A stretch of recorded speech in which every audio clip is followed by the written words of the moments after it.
মনে রাখবেন, আপনার স্বামী যতটুকু যৌবন নিয়ে এসেছে এটা লেখা হয়েছে, সে অতটুকু যৌবন ভোগ করবে। এবার আপনি যদি শক্ত হন, আপনার স্বামী যদি ফাসিক গুনাহগার হয়, তাহলে সে এই অশ্লীলতা পাপাচারের দিকে গিয়ে হলেও অতটুকু যৌবন ভোগ করে নেবে। আমি সবাইকে অনুরোধ করব, কেউ অশ্লীলতার দিকে যায়েন না। আল্লাহর উপর আস্থা আছে, যুবকের আছে আস্থা আল্লাহর প্রতি, বৃদ্ধের আছে আস্থা আল্লাহর প্রতি। তবে তোমাকে আমি জানিয়ে দিই, আপনাকে আমি জানিয়ে দিই, শুনুন, আপনি পুরুষ হিসেবে মহিলাদের সাথে কতটুকু সুখ শান্তি এই পৃথিবীতে উপভোগ করবেন তা আল্লাহ আপনার রিজিক বরাদ্দ করেছে। সুবহানাল্লাহ। যুবক তুমি ধৈর্য ধরো, যুবক তুমি ধৈর্য ধরো। তোমার জন্য আল্লাহ যে রিজিক রেখেছে এটা কমবে না, এটা তুমি ভোগ করবেই করবে, আল্লাহ তোমাকে দিবেই দিবে। তুমি এত তাড়াহুড়া করিও না।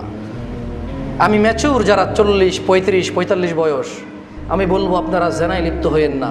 আল্লাহ তাআলা আপনাকে যে রিজিক দিয়েছে আপনি তা পাওয়া ছাড়া পৃথিবী থেকে যাবেন না। এই আস্থা কার আছে? সবার আছে তো? তাইলে এই আস্থা রাখবেন। আর তাহলে জামশেদ ভাই, এই আস্থা রাখার পরেও যদি কোনো যুবক জেনায় লিপ্ত হয়, কোনো বৃদ্ধ জেনায় লিপ্ত হয়, তাহলে ওই যে ওর যে হালাল স্ত্রী আছে ওখান থেকে কমে যাবে রিজিক। কারণ ও তো অতটুকুই রিজিক ওর জন্য বরাদ্দ। আমাকে এক প্লেট ভাত দেওয়া হলে এবার আমি ছিটায় খাই আর সুন্দর করে খাই, প্লেট এইটাই।